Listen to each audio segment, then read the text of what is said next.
अस्सलाम वालेकुम student, welcome to my channel discover education. आज हम डिस्कस करेंगे STA 304 का लेक्चर नंबर 2। लेक्चर की तरफ जाने से पहले आपसे रिक्वेस्ट है कि चैनल को सब्सक्राइब करें और बेल आइकन पर प्रेस करें ताकि हर आने वाली वीडियो आप तक पहुंच सके। चलते हैं अपने टॉपिक की तरफ। Method of construction of index number, simple aggregative method, simple average of relatives. ये मेथड्स हमने इस लेक्चर में डिस्कस करने हैं विद एग्जाम्पल, तो आपको अच्छे से समझ आ जाएगी।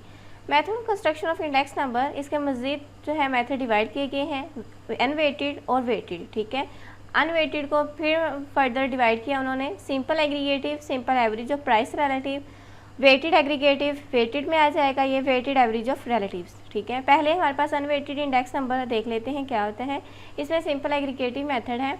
सिंपल एग्रीगेटिव मेथड में बेसिकली आपने करना क्या होता है कि जो करंट ईयर की प्राइसेस है उनको सम अप करना है और बेस ईयर की प्राइसेस को सम अप करने के बाद करंट ईयर की प्राइस को बेस ईयर की प्राइस पर डिवाइड कर देना होता है जो उनके समीशन आए उनको। ठीक है, और मल्टीप्लाई आपने 100 से करना होता है जिससे आपको सिंपल एग्रीगेटिव जो है वो वैल्यूज़ आ जाएंगी। It consist in expressing the aggregate price of all commodities in the current year as the percentage of the aggregate price in the base year. Basically aggregate यहाँ पे समीशन को ही वो कह रहे हैं। ठीक है, यहाँ पे देखिए ज़रा, इसका फार्मूला है PON समीशन PN, यानी ये करंट ईयर की प्राइस है, और ओवर समीशन P नोट ये जो है बेस ईयर की प्राइस का सम अप है। ठीक है, मल्टीप्लाई बाय 100। तो ये सिंपली फार्मूला है, आपने अपने माइंड में रखना है और फार्मूला आपने पुट करना है, सिंपली इसकी वैल्यूज़ आ जाएंगी। नेक्स्ट उसने कहा PON denotes the price index for the given year and relative to the base year. 0 denotes the sum of prices for the given year and denotes the sum of price for the base year। ये जो है पिछले lecture में भी discuss किया था कि PN represent करता है गिवन ईयर को, करंट ईयर को, लेकिन जो P नोट है वो रिप्रेजेंट करता है बेस ईयर को। नेक्स्ट एग्जांपल है the average price of certain commodities are given below. ये हमें जो है कुछ कमोडिटीज़ दी गई हैं और उनकी प्राइसेस दी गई हैं, आपने जो है उनको सिंपल एग्रीगेट मेथड से सॉल्व करना है। ठीक है, जस्ट सिंपल क्या करेंगे, आपके पास 1957 की प्राइसेस है, 1958 की प्राइसेस है। ठीक है, नीचे उसने कहा है कि computer simple aggregative price index number for the year 1958 based on the 1957 prices. अब देखिए, आप देख सकते हैं कि 1958 जो है वो एज अ बेस लिया गया है। ठीक है, ये इस ईयर की प्राइसेस एज अ बेस आपने लेनी है और इस ईयर की प्राइसेस को आपने करंट ईयर की लेनी है। तो क्या करेंगे, आपने सारी वैल्यूज़ को जो है सम करना है इनका, और इस तरह 1957 की वैल्यूज़ का सम करना है। 1957 की वैल्यूज़ को सम करने के बाद जो वैल्यूज़ आएंगी उनको आपने ऊपर रखना है, और नीचे जो है वो 1958 की सारी वैल्यूज़ को सम करने के बाद जो आएगी वैल्यू वो नीचे रखेंगे, उनको डिवाइड करने के बाद मल्टीप्लाई 100 से कर देंगे तो आपके पास इसका आंसर आ जाएगा। ये आप खुद करके देखें, सिंपल आपने फार्मूला लगाना है और सम करने हैं सारी वैल्यूज़ को। नेक्स्ट है अनवेटेड इंडेक्स नंबर का सिंपल एवरेज रिलेटिव्स। ठीक है, A simple average of price relatives is an index obtained by taking the average of the price relatives of the given commodities of each year and expressing the result as a percentage. If we take the arithmetic mean 10 we have, इसका formula है 1/k summation PN/P note multiply by 100। इसमें जो है आपने average भी लेना है। Where K denotes the number of commodities whose price is relative as thus combined when geometric mean is used। ये जो है नेक्स्ट हम इसका फार्मूला एग्जाम्पल हम देखेंगे तब आपको ज़्यादा बेहतर समझ आएगी। ठीक है, ये समीशन है PN/P नोट, ये उसके साथ 1/k इसकी पावर है, जो भी वैल्यूज़ होंगी आपने उसके साथ डिवाइड करना है। इसका मतलब ये है मल्टीप्लाई हमने करना है 100 के साथ। एग्जाम्पल देख लेते हैं। ये the following table gives the average wholesale price in rupees per unit of gold, wheat and cotton during the year 1912 से 1970 हमें ये ईयर दिए गए हैं। ठीक है, ये हमारे पास कमोडिटीज़ हैं, ये ईयर हैं और इनकी प्राइसेस दी गई हैं। ठीक है, जिस तरह ये गोल्ड है, गोल्ड की ये वाली प्राइस इस तरह दी गई है, इसी तरह नेक्स्ट व्हीट की प्राइस हमें इस तरह दी गई है using 1912 as the base year. अब उसने ये हमारे पास जो है फार्मूले में कंडीशन होगी कि बेस ईयर हमने कौन से ईयर को लेना है। Compute the simple average of relative price indexes for the year 1913 to 1917। अब अपने माइंड में रखना है कि जो 1912 की कमोडिटीज़ की प्राइसेस हैं आपने इनको एज अ बेस ईयर लेना है। इनका सोल्यूशन देख लेते हैं। आपने इस तरह ईयर्स लिख लेने हैं। ठीक है, सीक्वेंस के साथ फिर कमोडिटीज़ लिखनी है, उनकी प्राइसेस, गोल्ड, व्हीट, कॉटन हमारे पास कमोडिटीज़ है और इनकी प्राइसेस जो है वो राइट कर लेनी है। सबसे पहले हमने क्या करना है, इनका सम अप करना है। जिस तरह 100 100 100 तो ये 300 आ गया। इस तीनों को सम करने से इस तरह 122, 84 और 69 इन तीनों को सम किया तो 275 आ गया। नेक्स्ट हमने उसने कहा था कि एवरेज निकालनी है। एवरेज का फार्मूला ये होता है कि आपने सबको सम अप करना है और डिवाइड करना है नंबर ऑफ़ वैल्यूज़ पर। तो आपने अब 3 वैल्यूज़ हैं, इनको 3 से डिवाइड करते जाना है। जैसे जैसे 3 से डिवाइड करते जाएंगे तो आपके पास एवरेज आता जाएगा। तो ये सिंपली इसका सोल्यूशन है, ठीक है। नेक्स्ट ये वाला जो आपको दिया गया है, इसमें आपने खुद जो है वैल्यूज़ राइट करके इनको सम करना है और उसके बाद 3 पे डिवाइड करते जाना है। ये आपने खुद करना है, वो सेम एज ऊपर किया भी हुआ है। नेक्स्ट है simple average of price relative. In the previous lecture we read the method of simple average of price relative by using the 3 different methods, mean, median, geometric mean, ठीक है। ये mean median इनकी एक separate भी मेरी video है, तो आप वो भी देख सकते हैं, इससे आपको ज़्यादा अच्छे समझ आ जाएगी, ठीक है।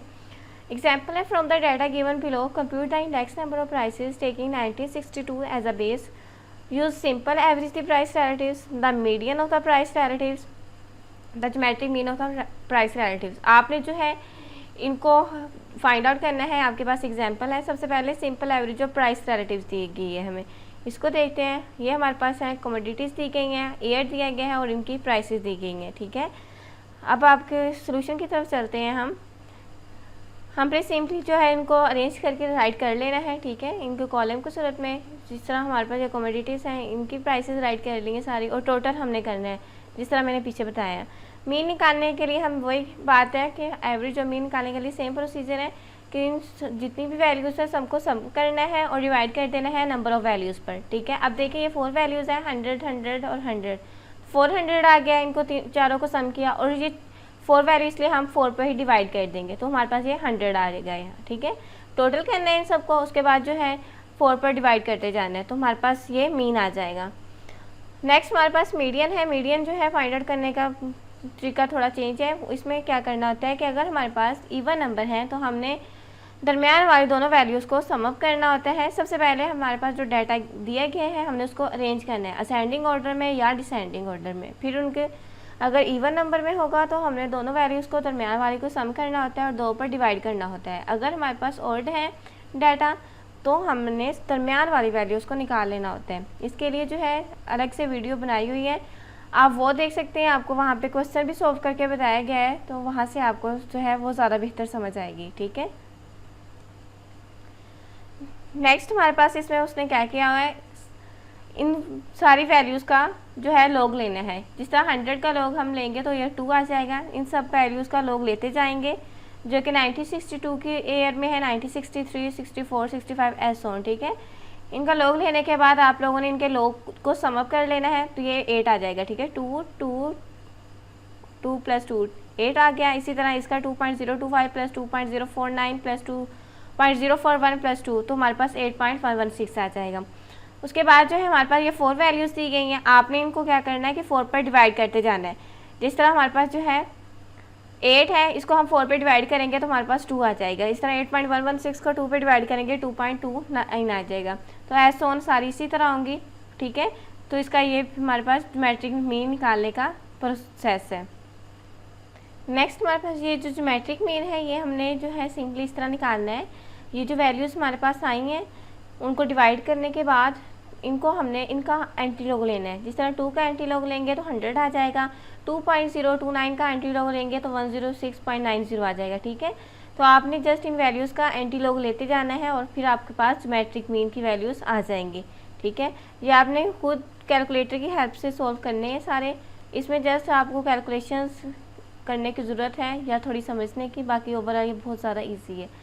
नेक्स्ट टॉपिक है हमारे पास चेन इंडिसेस।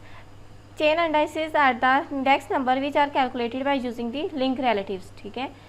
हमने पीछे लिंक रिलेटिव्स का फार्मूला भी स्टडी किया है। एग्जांपल देखते हैं इसकी। Construct the chain indices for the following years taking the 1940 as the base and using the simple average of relatives. हमारे पास ईयर दिए गए हैं, कमोडिटीज़ दी गई हैं और उनकी वैल्यूज़ हैं। इनका नीचे सोल्यूशन देखते हैं। First we calculate the link relatives by the formula. Link relative का फार्मूला होते हैं कि price of the commodity in the given year mean current year, और हमारे पास कमोडिटी की प्राइस जो प्रीसीडिंग ईयर की Pn-1 जो है वो प्रीसीडिंग ईयर को रिप्रेजेंट कर रहा है और मल्टीप्लाई हमने करना है 100 से। Pn/Pn-1 मल्टीप्लाई बाय 100, ये लिंक रिलेटिव का फार्मूला है, ये हमने पीछे भी पढ़ा है। ये इसका सोल्यूशन है। देखते हैं इसका चेन एंडाइसिस किस तरह फाइंड आउट करते हैं। एयर दिए गए हैं, ये कमोडिटीज़ हैं, वीट, राइस, मेज। इसमें सम ऑफ द रिलेटिव्स आपने सबसे पहले इन तीनों वैल्यूज़ को सम अप करना है। उसके बाद आपने इसकी एवरेज फाइंड आउट करनी है, जो कि मैंने अभी बताया है कि एवरेज फाइंड आउट करने के लिए हम जो है गिवन वैल्यूज़ को जितनी भी हमें वैल्यूज़ दी गई होंगी, या हम कह सकते हैं नंबर ऑफ़ वैल्यूज़ पर हमने डिवाइड करना होता है। ठीक है, डिवाइड करने के बाद हमारे पास ये वैल्यूज़ आ जाएंगी। अब चेन एंडाइसिस जो है ये थोड़ा सा समझने वाले टॉपिक है। फर्स्ट वैल्यू सेम एज आ जाएगी। नेक्स्ट वैल्यू जो है आपने 100 को 114 के साथ मल्टीप्लाई करना है और डिवाइड 100 के साथ ही करना है। ठीक है, ये मैं आपको ज़रा करके दिखाती हूँ। आपने 100 के साथ ही 114 को मल्टीप्लाई करना है और डिवाइड 100 के साथ करना है। ठीक है, अब ये 100 इस 100 से कैंसिल हो जाएगा, पीछे हमारे पास 114 बच जाएगा। तो आप देख सकते हैं कि ये हमारे पास 114 आ गया। ठीक है, इसी तरह 114 को 104 के साथ मल्टीप्लाई करना है और 100 के साथ डिवाइड करना है। अभी देखते हैं कि इसका हमारे पास आंसर क्या आता है। 114 को मल्टीप्लाई हमने करना है 104 के साथ और डिवाइड करेंगे हम 100 के साथ। तो आप करके कैलकुलेटर की हेल्प से खुद भी देख सकते हैं। तो ये हमारे पास जो है इसका आंसर आता है 118.6। ठीक है, अब ये जो है 118.6 मल्टीप्लाई होगा 108 के साथ और इसी तरह 100 के साथ डिवाइड होगा सेम एज, तो 128.1 आ जाएगा और फिर 128.1 105 के साथ मल्टीप्लाई होगा और डिवाइड हम 100 के साथ करेंगे। इन सारी वैल्यूज़ को डिवाइड हमने 100 के साथ करना होता है, लेकिन इस तरह होता है क्योंकि ये हमारे पास चेन है। चेन से आप माइंड में रखना कि इस तरह चेन बनती है, इससे ऐसे। ठीक है, फिर 114 104 के साथ 118.6 108 के साथ मल्टीप्लाई होगा और डिवाइड हमारे पास 100 के साथ होता जाएगा। ठीक है, आई होप इसकी आपको अच्छे से समझ आ गई होगी। नेक्स्ट एग्जाम्पल देखते हैं इसकी, ये भी चेन एंडाइसिस की ही है। Find the chain indices from the following price relatives of 4 commodities using the geometric mean of the relative for each year. ठीक है, ईयर हमें दिए गए हैं, ये कमोडिटीज़ 4 हमें दी गई हैं। इनका सोल्यूशन देख लेते हैं। उसने कहा कि लिंक रिलेटिव जो है इसमें सबसे पहले हमने वो फाइंड आउट करना है। Link relative for 1958। हमने लिंक रिलेटिव का भी फार्मूला पढ़ा है कि करंट ईयर को हमने डिवाइड करना है प्रीसीडिंग ईयर के साथ और मल्टीप्लाई हमने 100 के साथ करते जाना है। अब लिंक रिलेटिव 1952 का सबसे पहले हमने फाइंड आउट करना है। तो यहाँ पे आप देख सकते हैं कि 1952 की जो वैल्यू है करंट की 62 है और जबकि प्रीसीडिंग ईयर की वैल्यू हमारे पास 81 है ए कमोडिटी की। तो हम क्या करेंगे, 62 को डिवाइड करेंगे 81 के साथ और मल्टीप्लाई 100 के साथ कर देंगे। ये आपको करके दिखाया भी हुआ है और हमारे पास 76 इसका आंसर आ जाएगा। इसी तरह नेक्स्ट जब हम लिंक रिलेटिव जो है 1953 का फाइंड आउट करेंगे तो 104 के साथ जो है डिवाइड 62 के साथ करेंगे। ये भी देख लेते हैं कि उसने किस तरह की है। ये आप देख सकते हैं 1953 जो है इसकी करंट वैल्यू 104 है और इसकी प्रीसीडिंग वैल्यू 62 है। तो हमने जो है इसके साथ डिवाइड करना है, मल्टीप्लाई 100 के साथ कर देना है। सेम एज लिंक रिलेटिव 1954 का फाइंड आउट किया गया है और 1952 का पहले भी हमने फाइंड आउट किया है। तो वो आप देख सकते हैं किस तरीके से किया है। नेक्स्ट उसने कहा कि हमने calculation the chain indices using the geometric mean of the relatives. हमारे पास ईयर दिए गए हैं, कमोडिटीज़ दी हैं। हमने क्या किया है कि फर्स्ट वैल्यू जो है 1951 की सेम एज आ जाएंगी क्योंकि इनके लिंक रिलेटिव में कोई चेंजिंग नहीं आएगी। यही हमारे पास प्रीसीडिंग ईयर कंसीडर किए जा रहे थे। ठीक है, तो हमारे पास 1952 की वैल्यूज़ में भी चेंजेस आएंगी, बाकी सारे ईयर्स की वैल्यूज़ में जो चेंजेस आ रही हैं, जिस तरह हमारे पास यहाँ पे 1954 में 89 आ रहा है। ठीक है, ये आप देख सकते हैं 89 है और 1952 में हमारे पास 76 आ रहा है। तो आप देख सकते हैं ये 76 है। तो आपने जो चेंजेस आ रही हैं उन वैल्यूज़ को चेंज करना है सिंपली। ठीक है, उसके बाद ज्योमेट्रिक मीन को निकालना है। मैंने अभी आपको बताया था कि जो वैल्यूज़ हमें दी गई हैं डिवाइड करने के बाद जो है उनको आपने एंटीलॉग लेना है, तो वो ज्योमेट्रिक मीन आ जाएगा। और चेन एंडाइसिस भी अभी हमने देखा है कि किस तरह निकाला है। फर्स्ट वैल्यू सेम एज आ जाएगी, फिर 79.9 को मल्टीप्लाई हमने 96.2 से करना है और डिवाइड हमने 100 के साथ करते जाना है। इस तरह 76 को 130.2 से 100.1 को 100.6 से इस तरह इनको जो है वो चेन बनती जाएगी और नीचे वैल्यूज़ आती जाएंगी। ये मैं एक और करके दिखा देती हूँ ताकि आप कंफ्यूज ना हो। 79.9 को अगर हम मल्टीप्लाई करें 96.2 के साथ